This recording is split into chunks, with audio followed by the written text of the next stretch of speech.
we're being stonewalled by the White House because they're preventing at least 2 to 3 DOJ witnesses from coming forward, a former White House counsel. The National Archives, the White House has withheld thousands of pages of evidence. So a formal impeachment inquiry vote on the floor will allow us to take it to the next necessary step. And I think it's something we have to do at this juncture. That's House Speaker Mike Johnson, who joined us live yesterday, making his case for the imminent impeachment inquiry into President Biden. Johnson adding his fellow Republicans on Capitol Hill have the votes for a formal inquiry against Biden. That could happen as soon as this week. For more on this, let's bring in House Majority Whip Tom Emmer. Congressman, great to see you this morning. Good to be with you. So before we talk about where we stand, perhaps with votes in the Republican caucus, talk to me about an impeachment inquiry, a formal impeachment inquiry. For anybody watching and listening at home, this is not an impeachment vote. This is to formalize a process that gives you what? More power to subpoena? What would you accomplish by making this next step to an impeachment inquiry? The argument that I would make is that we already have the authority, and Jamie Comer with oversight, and Jim Jordan with judiciary, and even Jason Smith with our Ways and Means Committee have done amazing work.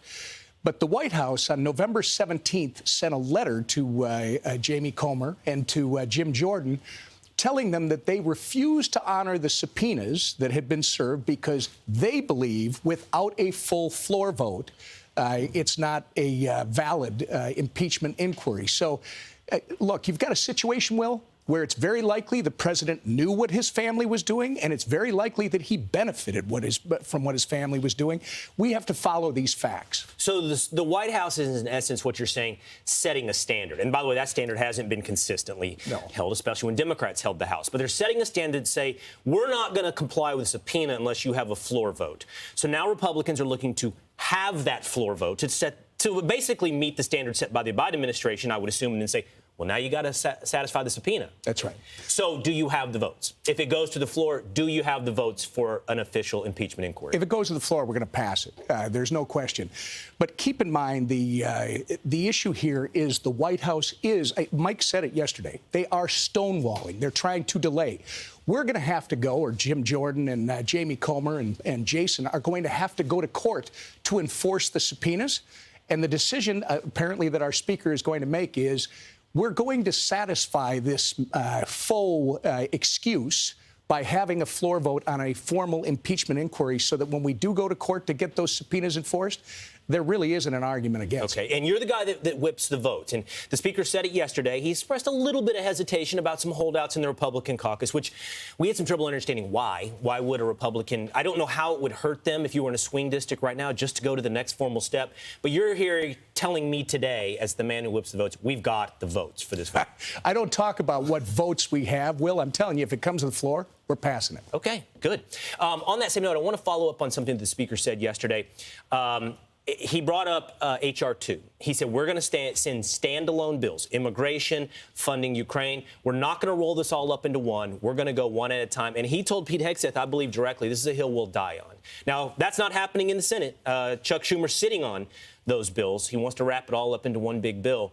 Do you believe that is the path Republicans will pursue? That is true. This is the hill you'll die on, and you can find success. He's related the border. Our speaker has related the border to Ukraine funding in specific. And if you're going to do any Ukraine funding, he wants H.R. 2, and he's willing to die on that hill.